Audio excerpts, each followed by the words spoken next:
नमस्कार मेरे प्यारे छात्र छात्राओं, स्वागत है आप सभी का एसएससी क्लासेस में। मैं एसके संगम सर आज लेकर आ गए हैं क्लास 6 के साइंस का चैप्टर नंबर 9 सजीवों के परिवेश से 60 ऑब्जेक्टिव क्वेश्चन जो एनसीईआरटी पैटर्न पर आधारित है। आप इस चैनल पर नए हैं तो चैनल को सब्सक्राइब, लाइक, शेयर जरूर करें, बेल आइकन दबाना ना भूलें और ऑफलाइन क्लास के लिए संपर्क करें एसएससी क्लासेस, जहां पर क्लास 1 से लेकर के 12वीं तक मैट्रिक इंटर की तैयारी कराई जाती है। Top education and top result के साथ digital education centre from digital board के साथ एडमिशन फ्री में आप इस नंबर पे कांटेक्ट कर सकते हैं 6201188105 पर।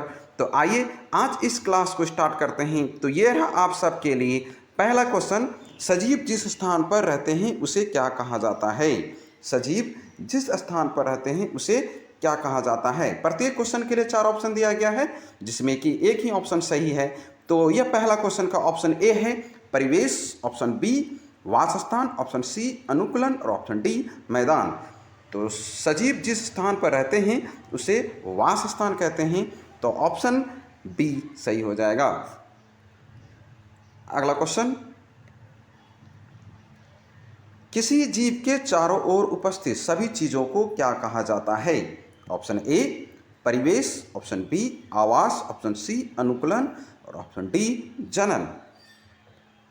तो किसी जीव के चारों ओर उपस्थित चीजों को परिवेश कहा जाता है, तो ऑप्शन ए सही हो जाएगा। अगला क्वेश्चन, वासस्थान का अर्थ क्या है? वासस्थान का अर्थ क्या है? ऑप्शन ए जीव का भोजन, ऑप्शन बी वह स्थान जहाँ कोई जीव रहता है, ऑप्शन सी कोई जीव की गति और ऑप्शन डी जीव का आकार। तो वासस्थान का अर्थ होता है जहाँ पर जीव निवास करता है, रहता है, तो ऑप्शन बी सही हो जाएगा। अगला क्वेश्चन, निम्नलिखित में से कौन वासस्थान का उदाहरण है? निम्नलिखित में से कौन वासस्थान का उदाहरण है? ऑप्शन ए वन, ऑप्शन बी मरुस्थल, ऑप्शन सी तालाब, ऑप्शन डी उपरोक्त सभी। तो इनमें वासस्थान का जो उदाहरण है इनमें सभी है, तो ऑप्शन डी सही हो जाएगा। अगला क्वेश्चन, स्थलीय वासस्थान किसे कहते हैं? ऑप्शन ए जल में रहने वाले स्थान, जल में रहने का स्थान, ऑप्शन बी भूमि पर रहने का स्थान, ऑप्शन सी केवल समुद्र, ऑप्शन डी केवल तालाब। तो स्थलीय वासस्थान उसे कहते हैं जो भूमि पर रहते हैं, तो ऑप्शन बी सही हो जाएगा। अगला क्वेश्चन, निम्नलिखित में से कौन स्थलीय वासस्थान है? निम्नलिखित में से कौन स्थलीय वासस्थान है? ऑप्शन ए समुद्र, ऑप्शन बी ऑप्शन ए समुद्र, ऑप्शन बी तालाब, ऑप्शन सी वन और ऑप्शन डी नदी। तो स्थलीय वासस्थान जो है इनमें वन है, तो ऑप्शन सी सही हो जाएगा। अगला क्वेश्चन, वन क्षेत्र किस प्रकार का वासस्थान है? वन क्षेत्र किस प्रकार का वासस्थान है? ऑप्शन ए स्थलीय, ऑप्शन बी जलीय, ऑप्शन सी समुद्र, ऑप्शन डी कृत्रिम। तो वन क्षेत्र जो है एक प्रकार का स्थलीय वासस्थान है, तो ऑप्शन ए सही हो जाएगा। अगला क्वेश्चन, तृणभूमि में मुख्य रूप से कौन से पौधे पाए जाते हैं? तृणभूमि में कौन से पौधे पाए जाते हैं? ऑप्शन ए घास, ऑप्शन बी काई, ऑप्शन सी कोई पेड़, केवल पेड़, ऑप्शन डी समुद्री शैवाल। तो तृणभूमि में घास पाया जाता है, तो ऑप्शन ए सही हो जाएगा। अगला क्वेश्चन, तृणभूमि को सामान्यतः किस नाम से जाना जाता है? ऑप्शन ए मरुस्थल, ऑप्शन बी घास भूमि, ऑप्शन सी पर्वत और ऑप्शन डी समुद्र। तो तृणभूमि को घास भूमि के नाम से जाना जाता है, तो ऑप्शन बी सही हो जाएगा। अगला क्वेश्चन, मरुस्थल में सामान्यतः कैसी जलवायु होती है? मरुस्थल में सामान्यतः कैसी जलवायु होती है? ऑप्शन ए बहुत अधिक वर्षा वाली, ऑप्शन बी बहुत कम वर्षा वाली, ऑप्शन सी हमेशा बर्फीली और ऑप्शन डी हमेशा आर्द्र। तो मरुस्थल की जलवायु जो होती है कम वर्षा वाली होती है, तो ऑप्शन बी सही हो जाएगा। अगला क्वेश्चन, मरुस्थल का प्रसिद्ध पौधा कौन सा है? मरुस्थल का प्रसिद्ध पौधा कौन सा है? Option A cactus, option B कमल, ऑप्शन सी चीर और ऑप्शन डी नारियल। तो मरुस्थल का जो प्रसिद्ध पौधा है वो कैक्टस है, यानी कि नागफनी। ऑप्शन ए सही हो जाएगा। अगला क्वेश्चन, पर्वतीय वासस्थान की प्रमुख विशेषता क्या है? पर्वतीय वासस्थान की प्रमुख विशेषता क्या है? ऑप्शन ए अधिक तापमान, ऑप्शन बी उच्च एवं कम तापमान, और ऑप्शन सी हमेशा गर्म जल, और ऑप्शन डी समुद्री जल। तो पर्वतीय वासस्थान का जो मुख्य विशेषता होती है वो होती है ऊंचाई और कम तापमान। तो ऑप्शन बी सही हो जाएगा। अगला क्वेश्चन, पर्वतीय क्षेत्रों में कौन से पौधे सामान्यतः पाए जाते हैं? पर्वतीय क्षेत्रों में सामान्यतः कौन से पौधे पाए जाते हैं? ऑप्शन ए चीर और देवदार, option B cactus, option C कमल और ऑप्शन डी समुद्री शैवाल। तो पर्वतीय क्षेत्रों में जो पौधे पाए जाते हैं वो चीर और देवदार। तो ऑप्शन ए सही हो जाएगा। अगला क्वेश्चन, जलीय वासस्थान किसे कहते हैं? जलीय वासस्थान किसे कहते हैं? ऑप्शन ए भूमि पर रहने का स्थान, ऑप्शन बी जल में रहने का स्थान, ऑप्शन सी केवल पर्वत और ऑप्शन डी केवल वन स्थान। तो जल में रहने वाले स्थान को वासस्थान कहते हैं। तो ऑप्शन बी सही हो जाएगा। अगला क्वेश्चन, जिस वातावरण में कोई जीव रहकर अपना जीवन यापन करता है उसे क्या कहा जाता है? ऑप्शन ए जलमंडल, ऑप्शन बी स्थलमंडल, ऑप्शन सी वासस्थान और ऑप्शन डी पर्यावरण। तो जिस वातावरण में रहकर जीवन यापन करते हैं जीव उसे पर्यावरण कहते हैं। तो ऑप्शन डी सही हो जाएगा। अगला क्वेश्चन, वासस्थान में पाए जाने वाले जीवित घटकों को क्या कहा जाता है? वासस्थान में पाए जाने वाले जीवित घटकों को क्या कहा जाता है? ऑप्शन ए जैव घटक, ऑप्शन बी अजैव घटक, ऑप्शन सी भौतिक घटक और ऑप्शन डी रासायनिक घटक। तो वासस्थान में रहने वाले घटकों को जैव घटक कहते हैं। तो ऑप्शन ए सही हो जाएगा। Option A. अगला क्वेश्चन, मृदु जल सामान्यतः कहाँ पाया जाता है? मृदु जल सामान्यतः कहाँ पाया जाता है? ऑप्शन ए समुद्र में, ऑप्शन बी तालाब और झील में, ऑप्शन सी महासागर में और ऑप्शन डी खारे समुद्र में। तो मृदु जल सामान्यतः जो पाए जाते हैं तालाब और झील में। तो ऑप्शन बी सही हो जाएगा। अगला क्वेश्चन, निम्नलिखित में से कौन जैव घटक है? निम्नलिखित में से कौन जैव घटक है? ऑप्शन ए मिट्टी, ऑप्शन बी पौधा, ऑप्शन सी जल और ऑप्शन डी वायु। तो इनमें जैव घटक है पौधा। तो ऑप्शन सी सही हो जाएगा। जैव घटक उसे कहते हैं जिसमें कि सजीवों का लक्षण हो और यानी कि वो जीव हो। तो ये इसमें जैव घटक जो देख रहे हैं ऑप्शन बी सही हो जाएगा, पौधा। अगला क्वेश्चन, वासस्थान के निर्जीव घटकों को क्या कहते हैं? वासस्थान के निर्जीव घटकों को क्या कहते हैं? ऑप्शन ए जैव घटक, ऑप्शन बी अजैव घटक, ऑप्शन सी जीव घटक और ऑप्शन डी उत्पादक। तो निर्जीव पदार्थ को जो कहा जाता है, निर्जीव घटकों को जो कहा जाता है अजैव घटक कहते हैं। तो ऑप्शन बी सही हो जाएगा। अगला क्वेश्चन, मछली का प्रमुख वासस्थान कौन सा है?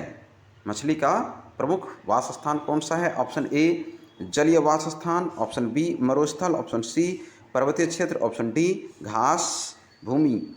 तो जल का जो वासस्थान है जलीय वासस्थान है। तो ऑप्शन ए सही हो जाएगा।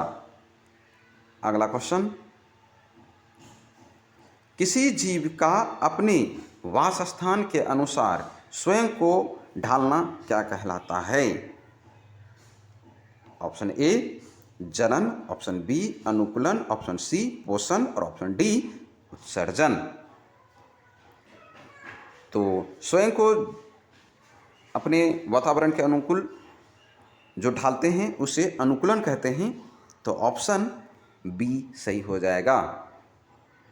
अगला क्वेश्चन, अनुकूलन से जीव को क्या लाभ होता है? अनुकूलन से जीव को क्या लाभ होता है? ऑप्शन ए वास स्थान में जीवित रहने में सहायता, ऑप्शन बी भोजन समाप्त हो जाता है, ऑप्शन सी शरीर हमेशा छोटा होता है और ऑप्शन डी गति रुक जाती है। तो अनुकूलन से जो लाभ होती है वास स्थान में जीवित रहने में सहायता, तो ऑप्शन ए सही हो जाएगा। अगला क्वेश्चन, कैक्टस में पत्तियां कांटों में बदल जाने का मुख्य लाभ क्या है? यानी कि कैक्टस के जो पौधे हैं उसकी पत्तियां कांटों में बदल जाती है और इससे क्या लाभ है? ऑप्शन ए है जल की हानि कम करना, ऑप्शन बी अधिक जल बनाना, ऑप्शन सी केवल यानी कि भोजन रोकना और ऑप्शन डी जड़ समाप्त करना। तो इस कांटेदार का लाभ होता है जल की हानि कम करना। तो ऑप्शन यहाँ पर ए सही हो जाएगा, ऑप्शन ए। अगला क्वेश्चन, कैक्टस का तना किस कार्य में सहायक करता है? कैक्टस का जो तना होता है किस कार्य में सहायक करता है? ऑप्शन ए जल का संग्रह करने में, ऑप्शन बी उड़ने में, ऑप्शन सी तैरने में और ऑप्शन डी शोषण बंद करने में। तो तना का जो सहायक कार्य है वो है जल का संग्रह करना। तो ऑप्शन ए सही हो जाएगा। अगला क्वेश्चन, मरुस्थलीय पौधों में जल की हानि कम करने के लिए क्या पाया जाता है? ऑप्शन ए मोटी मोमी परत, ऑप्शन बी बहुत बड़ी पत्तियां, ऑप्शन सी पतली जड़ें और ऑप्शन डी कोई जड़ नहीं। तो इसका सही उत्तर हो जाएगा मोटी मोमी परत। तो ऑप्शन ए सही हो जाएगा। अगला क्वेश्चन, मरुस्थलीय अनुकूलन का उदाहरण कौन सा है? मरुस्थलीय अनुकूलन का उदाहरण कौन सा है? ऑप्शन ए कैक्टस के कांटे, ऑप्शन बी मछली के गलफरे और ऑप्शन सी बत्तख के पंख और ऑप्शन डी मनुष्य के हाथ। तो मरुस्थलीय अनुकूलन का जो मुख्य उदाहरण है कैक्टस के कांटे यानी नागफनी के कांटे। तो ऑप्शन ए सही हो जाएगा। अगला क्वेश्चन, पर्वतीय क्षेत्रों में रहने वाले जानवरों में मोटे बाल किस काम में आते हैं? ऑप्शन ए तैरने में, ऑप्शन बी उड़ने में, ऑप्शन सी ठंड से बचने में और ऑप्शन डी भोजन बनाने में। तो पर्वतीय क्षेत्रों में जो जानवरों के जो घने बाल होते हैं, मोटे बाल होते हैं, वो ठंडों से बचने के लिए। तो ऑप्शन सी सही हो जाएगा। अगला क्वेश्चन, पर्वतीय अनुकूलन का उदाहरण कौन सा है?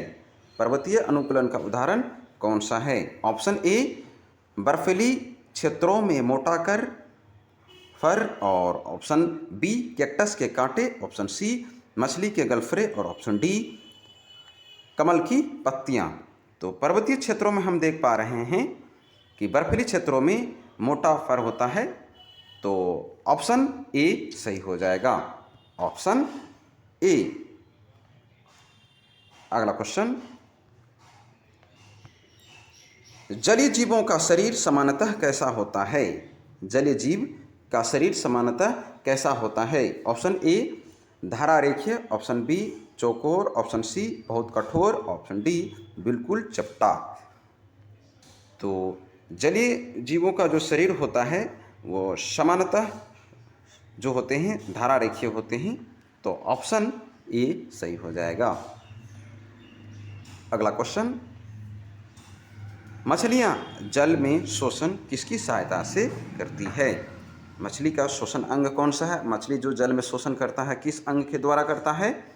ऑप्शन ए फेफड़े से, ऑप्शन बी गलफरे से, ऑप्शन सी त्वचा के बालों से, ऑप्शन डी पत्तियों से। तो मछली का जो शोषण अंग है वो गिल्स है, गिल्स यानी कि गलफरे। तो ऑप्शन बी सही हो जाएगा। अगला क्वेश्चन, मछली के शरीर का धारारेखीय आकार किसमें सहायक करता है? मछली का जो धारारेखीय शरीर होता है वो किसके कार्य में सहायक होता है? ऑप्शन ए जल में तैरने में, ऑप्शन बी उड़ने में, ऑप्शन सी दौड़ने में और ऑप्शन डी चढ़ने में। तो मछली का जो धारारेखीय शरीर होता है वो होता है जल में तैरने के लिए। तो ऑप्शन ए सही हो जाएगा। और बाकी जो क्लास है, क्लास 10th 11th 12th के लिए आप सब धैर्य रखें। आपका मैट्रिक वाले का ज्योग्राफी का चैप्टर अब अपलोड कर दिया जाएगा, इसका कार्य प्रगति पर है। और 11th वाले भी हिस्ट्री का फर्स्ट चैप्टर का ऑब्जेक्टिव आ जाएगा, इसका भी कार्य प्रगति पर है। और कई स्टूडेंट का कहना है कि ये क्वेश्चन का लेवल बहुत ही हार्ड है। ये हार्ड नहीं है, ये क्लास 6 के लेवल का है। और जो एसएससी क्लासेस में जो बच्चे अभी शिक्षा अध्ययन कर रहे हैं उन्हें ये सारे क्वेश्चन करा दी गई है। और उनके लिए जो भी संगम कोचिंग का स्टूडेंट हैं उनके लिए बहुत ही इजी है, क्योंकि एसके संगम सर उसे साइंस पढ़ाते नहीं बल्कि उसे सिखाते हैं। ऑल सब्जेक्ट पढ़ाने के अलावा सिखाते हैं पूर्णतः, ताकि उसे किसी भी क्वेश्चन पर किसी भी प्रकार का डाउट ना हो। तो ये जो क्वेश्चन है, ये जो वीडियो है क्लास 6 के लेवल का है। तो क्लास 6 के लेवल में आप देख सकते हैं कि कितना यह टॉप लेवल का क्वेश्चन है। और आप सोच सकते हैं कि 11th 12th 9th 10th का क्वेश्चन किस लेवल का होगा, जो बिहार बोर्ड के लिए है, जो कि 100% एसके संगम सर के द्वारा क्वेश्चन आती है, पूछी जाती है। तो इसीलिए आप ऑफलाइन क्लास के लिए संपर्क करें एसएससी क्लासेस। तो आइए अगला क्वेश्चन कह रहा है, जलीय पौधों की पत्तियों में कौन सी विशेषताएं पाई जाती है? जलीय पौधों की जो पत्तियों में जो विशेषता पाई जाती है वो कौन सी विशेषताएं पाई जाती है? ऑप्शन ए तैरने के लिए अनुकूलन, ऑप्शन बी कांटों का होना, ऑप्शन सी बहुत मोटे छाल, ऑप्शन डी बहुत गहरी जड़ों की होना। यहाँ जड़ों की होना होगा। तो इसका सही उत्तर क्या हो जाएगा? ये होगा तैरने के लिए अनुकूलन। तो ऑप्शन ए सही हो जाएगा। अगला क्वेश्चन, निम्नलिखित में से कौन सा पौधे जलीय परिवेश में रहने वाले पौधे हैं? जलीय परिवेश में रहने वाले पौधे कौन हैं? ऑप्शन ए कमल और जलीय लिली, ऑप्शन बी तलहटी और भेट, ऑप्शन सी हाइड्रेला और ऑक्टोपस और ऑप्शन डी इनमें सभी। तो जलीय परिवेश में रहने वाले ये सारे पौधे हैं। तो ऑप्शन डी सही हो जाएगा, ये सारे जलीय पौधे हैं। अगला क्वेश्चन, उभयचर जीव कहाँ रहते हैं? उभयचर जीव कहाँ रहते हैं? ऑप्शन ए केवल जल में, ऑप्शन बी केवल भूमि पर, ऑप्शन सी जल और थल दोनों पर और ऑप्शन डी केवल हवा में। तो उभयचर जंतु जो रहते हैं वो रहते हैं जल और स्थल दोनों में। तो ऑप्शन सी सही हो जाएगा। अगला क्वेश्चन, निम्नलिखित में से कौन उभयचर जंतु है? निम्नलिखित में से कौन उभयचर जंतु है? ऑप्शन ए मछली, ऑप्शन बी मेढक, ऑप्शन सी ऊंट और ऑप्शन डी चील। तो उभयचर जंतु इनमें से हम देख पा रहे हैं कि मेढक जो कि जल में भी रहते हैं और थल में भी रहते हैं। तो ऑप्शन बी सही हो जाएगा। अगला क्वेश्चन, निम्नलिखित में से कौन कीटहारी प्राणी है, यानी कि कीटभक्षी प्राणी है। निम्नलिखित में से कौन कीटभक्षी प्राणी है। ऑप्शन ए छिपकली, ऑप्शन बी मेढक, ऑप्शन सी केवल छिपकली और ऑप्शन डी इनमें दोनों। तो कीट भक्षी जो प्राणी है वो इनमें दोनों है, तो ऑप्शन डी सही हो जाएगा। अगला क्वेश्चन, उभयचर जीव किस माध्यम से गति करने के लिए अनुकूलित होते हैं। उभयचर जीव किस माध्यम से गति करने के लिए अनुकूलित होते हैं। ऑप्शन ए जल, ऑप्शन बी वायु, ऑप्शन सी मिट्टी, ऑप्शन डी बर्फ। तो वो जो रहते हैं नभचर वो वायु में रहते हैं, तो ऑप्शन बी सही हो जाएगा। अगला क्वेश्चन, निम्नलिखित में से कौन उभयचर जंतु का उदाहरण है, यानी कि उभयचर जंतु कौन है। ऑप्शन ए मछली, ऑप्शन बी चील, ऑप्शन सी मेढक और ऑप्शन डी केचुआ। तो उभयचर जंतु वह होती है जो वायु में उड़ान भरती है, तो इसमें हम देख पा रहे हैं कि उभयचर जंतु चील है, ऑप्शन बी। अगला क्वेश्चन, घास भूमि में कौन सा जीव पाया जाता है या पाया जा सकता है। घास भूमि में कौन सा जीव पाया जा सकता है। ऑप्शन ए हिरन, option B dolphin, option C octopus और ऑप्शन डी व्हेल। तो घास भूमि जो पाया जाता है वह हिरन पाया जाता है, तो ऑप्शन ए सही हो जाएगा।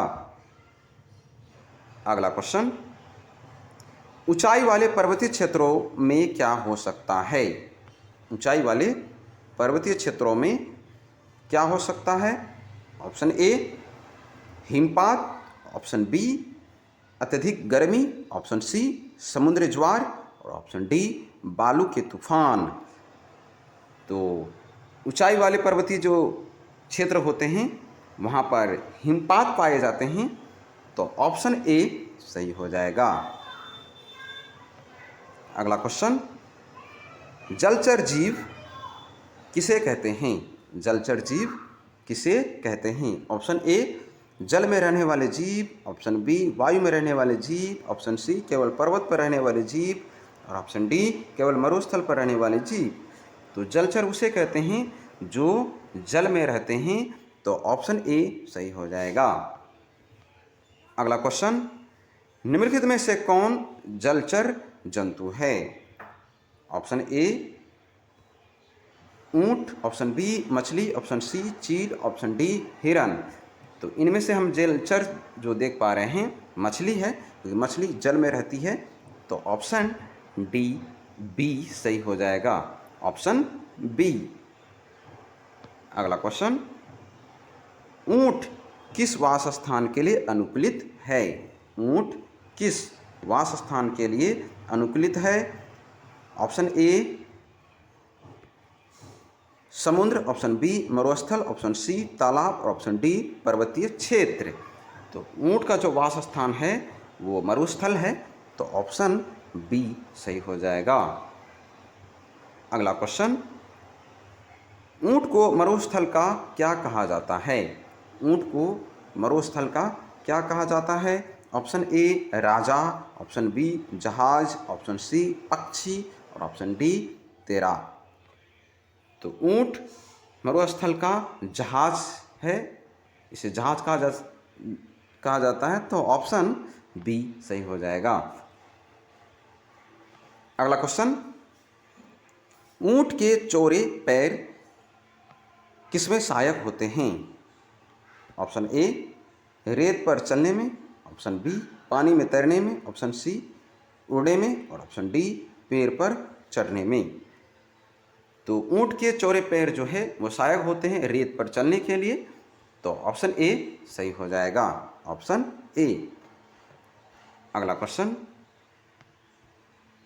निम्नलिखित में यानी निम्न में मरुस्थलीय पौधे कौन है। निम्न में मरुस्थलीय पौधे कौन है।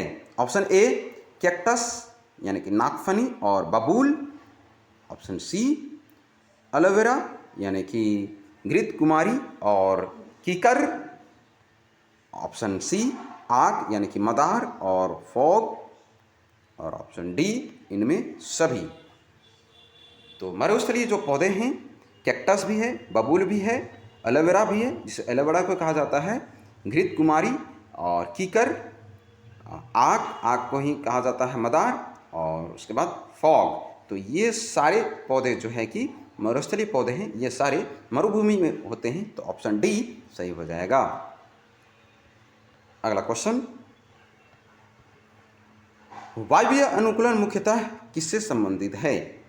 ऑप्शन ए जल में जीवन, ऑप्शन बी वायु में उड़ने यानी कि गति करने की क्षमता, ऑप्शन सी मरुस्थल में पानी संग्रह, और ऑप्शन डी पर्वत पर चढ़ना।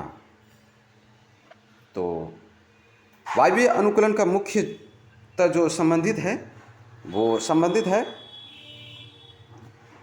वायु में उड़ने और गति करने की क्षमता में। तो ऑप्शन यहाँ पर बी सही हो जाएगा। अगला क्वेश्चन, पक्षियों के शरीर का आकार उड़ान के लिए कैसा होता है? ऑप्शन ए धारारेखीय, ऑप्शन बी बहुत भारी, ऑप्शन सी गोल और भारी, और ऑप्शन डी बिल्कुल चौकोर। तो पक्षियों की जो शरीर होती है उड़ान भरने के लिए वो धारारेखीय होती है।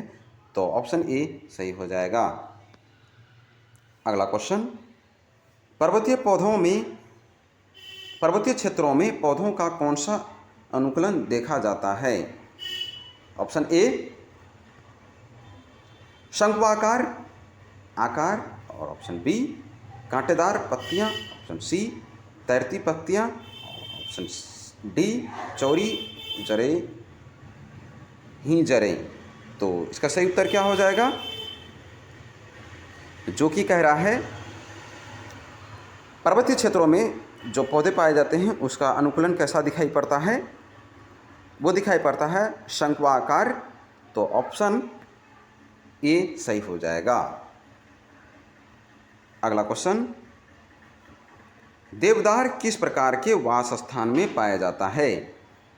देवदार किस प्रकार के वास स्थान में पाया जाता है?